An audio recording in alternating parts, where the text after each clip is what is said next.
Assalamualaikum warahmatullahi wabarakatuh.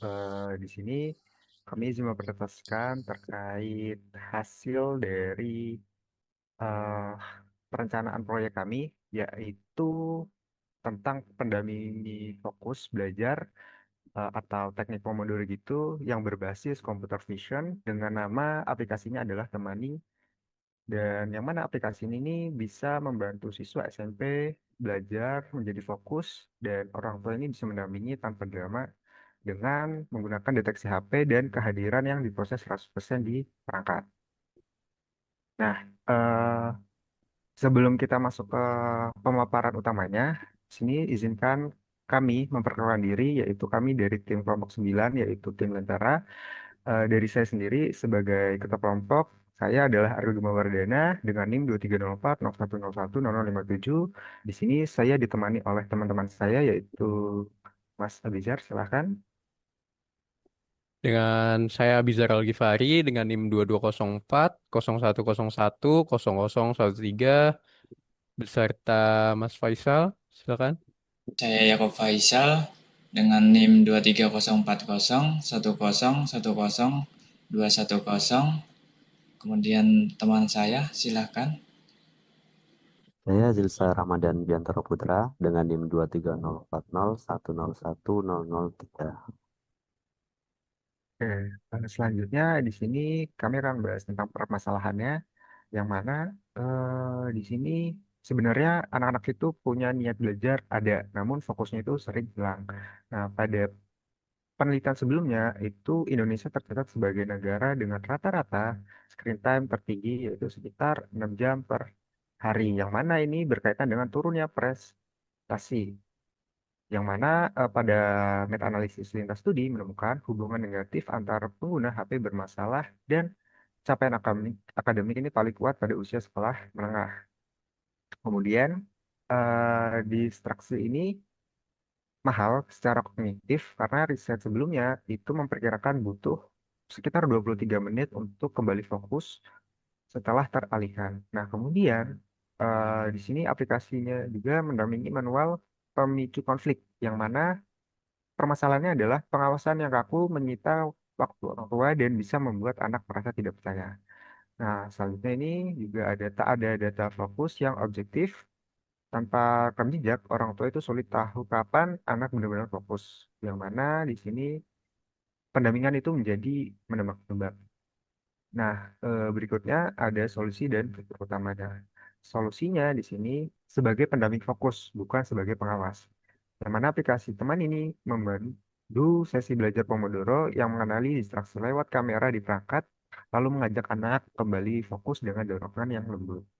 Nah, fitur utamanya terdapat timer Pomodoro adaptif, kemudian deteksi kehadiran, kemudian deteksi HP yaitu berbasis computer vision, kemudian fitur lainnya ada dorongan bertingkat dan lembut, kemudian gamifikasi dan reward, dan terakhir adalah laporan untuk orang tua. Nah, pada slide berikutnya ini akan dibahas oleh teman saya. Untuk target pengguna dan manfaat, aplikasi Temani ini ditargetkan kepada siswa-siswi SMP dan orang tua sebagai pendamping dan penerima laporan utamanya. Lalu bisa juga untuk guru dan juga bimbel untuk pemantauan kelompok dan untuk fase selanjutnya. Untuk manfaat utamanya, aplikasi teman ini agar anak bisa lebih fokus, terhindar dari distraksi HP, kemudian belajar mandiri, pantau tanpa drama, orang tua melihat ringkasan objektif, bukan menjaga manual, dan menjaga hubungan lebih sehat. Lalu di timeline project, di sini kita udah menyiapkan contoh roadmap-nya pengembangan yang dilakukan 7 bulan.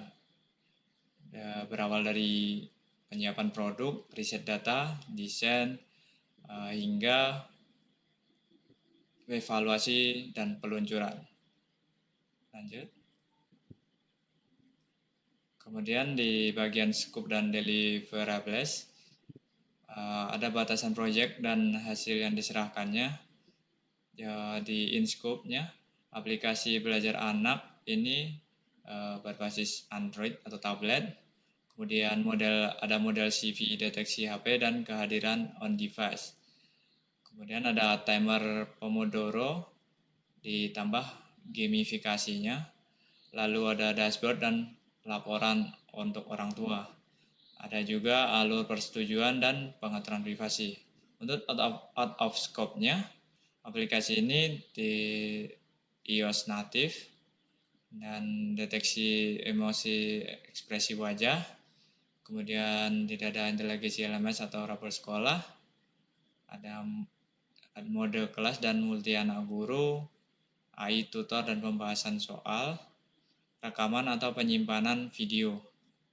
Untuk deliverables, ada dokumen SRS dan desain UX-nya, model CV terlatih dan terkalibrasi, aplikasi anak terdeploy, ada juga dashboard orang tua, kebijakan privasi dan consent flow, laporan uji coba, dan panduan pengguna.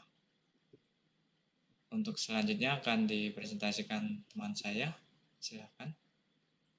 Baik, untuk estimasi anggaran dan sumber dayanya, di mana kami kebutuhan investasi yaitu sekitar 7 bulan dengan alokasi anggaran, estimasinya yaitu 520 juta, di mana itu terdiri dari beberapa komponen, yaitu yang pertama, mulai dari sumber daya manusia atau tim, dengan berisi 6 anggota inti selama 7 bulan, dengan estimasinya yaitu 320 juta, kemudian riset dan dataset CV, sejumlah 70 juta, kemudian cloud dan infrastruktur sejumlah 50 juta, pilot dan UX research sejumlah 45 juta, dan juga operasional dan cadangan sejumlah 35 juta. Dengan notasi di mana sumber daya tim membutuhkan project manager, kemudian UI UX designer membutuhkan 2 mobile engineer, dan juga computer vision atau ML engineer, machine learning, kemudian QA dan UX researcher. Next.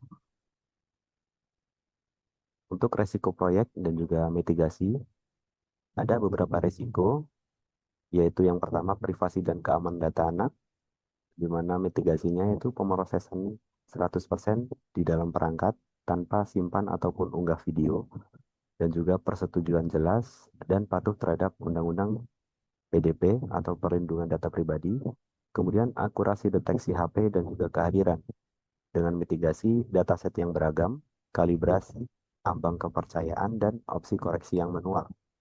Ketiga, ada anak menolak atau merasa diawasi. Dengan mitigasinya desain pendamping dan juga bukan pengawas ya. Kemudian transparansi, gamifikasi, dan target disepakati bersama. Kemudian untuk resiko selanjutnya yaitu variasi perangkat dan kamera. Dengan mitigasinya model yang ringan dan teroptimasi, kemudian teruji multi perangkat, dan sediakan mode tanpa kamera. Kemudian tekanan berlebih pada anak dengan mitigasi dorongan lembut yang bertingkat, batas sehat, fokus pada kebiasaan, dan juga bukan sebuah hukuman. Kemudian risiko terakhir yaitu adopsi dan monetisasi, di mana aplikasi ini bermodel freemium, kemitraan bimbel atau sekolah, dan juga pengujian harga sejak pilot. Next. Untuk metodologi manajemen proyek, kami menggunakan Agile Scrum dengan sprint sekitar 2 mingguan, dengan pendekatan iteratif dipilih agar setiap fitur dapat divalidasi langsung bersama anak dan juga orang tua, sehingga produk tumbuh sesuai kebutuhan nyata di rumah. Dan yang pertama yaitu product backlog-nya diprioritaskan oleh product owner, kemudian sprint planning-nya, yaitu tim memilih item untuk sprint selama 2 minggu, dan juga daily scrum dan build-nya sinkronisasi harian selama 15 menit, plus pengembangan. Dan yang keempat yaitu review dan retrospektif, di mana demo dan juga uji ke keluarga, lalu perbaikan proses, di mana peran tim, yaitu yang pertama product owner-nya sebagai visi dan prioritas backlog, kemudian scrum master-nya memfasilitasi proses dan juga hambatan, dan juga development team sebagai engineer, designer, CV, dan juga QA. dengan beberapa tools pendukung yang kami gunakan. Itu untuk manajemen tugasnya menggunakan Jira dan juga Trello. Kemudian desain dan prototype kami menggunakan Figma, dengan dokumentasinya menggunakan Notion, dan untuk kode dan CI atau CD-nya menggunakan GitHub Action dan juga Docker. Kemudian selanjutnya akan dijelaskan oleh teman saya. Silakan. Baik, terima kasih. Selanjutnya untuk mode belajar anak. Fokus terasa seperti permainan, bukan hukuman. Jadi di sini untuk cara kerjanya, yang pertama itu mulai sesi. Jadi anak memilih mata pelajaran dan memulai timer Pomodoro karena perangkat aktif secara lokal. Kamera perangkatnya otomatis aktif secara lokal. Jadi untuk deteksi distraksi, bila HP terdeteksi atau anak meninggalkan meja, timer akan menyesuaikan dan mengingatkan. Ketiga, ajakan lembut, dorongan bertingkat mulai dari pesan halus, suara lembut, notifikasi. M- Jadi untuk menyemangati, bukan untuk menegurnya. Dan selanjutnya keempat, rayakan progres. Jadi setelah sesi selesai akan memberikan poin. Lalu ada streaknya juga dan lencana untuk membangun kebiasaan fokus. Next. Selanjutnya untuk laporan orang tua, untuk memantau perkembangan, bukan untuk mengawasi. Jadi orang tua bisa memantau perkembangan anaknya mulai dari contohnya hari ini anaknya fokus di 1 jam 45 menit dengan sesi yang selesai yaitu ada 4 sesi dengan 2 gangguan teratasi dan streak yang masih berjalan sampai dengan 5 hari. Lalu ada datanya juga seperti waktu fokus 7 hari terakhir per menitnya. Lalu sesi terakhir seperti contohnya ada matematika di 25 menit dengan fokus yang penuh, IPA dengan 25 menit dengan satu jeda, bahasa Inggris 20 menit dengan HP terdeteksi, dan yang terakhir istirahat 5 menit. Next. Lalu yang untuk onboarding dan privasinya. Jadi transparan sejak awal. Anak dan orang tua sama-sama sepakat. Jadi sebelum memulai aplikasi ini, akan ada apps permission mulai dari kamera hanya mengenali fokus, video tidak direkam atau disimpan, orang tua lihat ringkasan bukan video. Jadi untuk prinsip privacy yang kami gunakan yaitu diproses di perangkat. Jadi deteksinya berjalan lokal. Jadi video tidak pernah disimpan atau diunggah. Dan hasilnya itu berupa laporan, bukan tontonan. Jadi orang tua menerima ringkasan fokus, bukan siaran video. Transparan ke anak. Jadi ada indikator yang jelas saat kamera aktif, jadi anak tahu dan menyetujuinya. Lalu yang terakhir, patuh terkait Undang-Undang Perlindungan Data Pribadi dan prinsip perlindungan anaknya. Next. Jadi di sini aplikasi temani ya anak untuk fokus, mulai dari menumbuhkan kebiasaan baik. Jadi temani di sini siap memasuki tahap pilot bersama keluarga. Jadi kami mencari mitra investasi dan kerjasama strategis untuk membantu lebih banyak anak belajar fokus dengan cara yang aman dan menghargai privasi. Seperti yang sebelumnya dijelaskan oleh rekan saya, yaitu investasi tahap awalnya di 520 juta dan juga sudah dirincikan alokasinya akan kemana. Dan mulai dari kemitraan bimbel atau sekolah, jadi ada distribusinya ke siswa dan orang tua. Dan kami siap untuk kolaborasi riset dengan universitas atau lembaga pendidikan.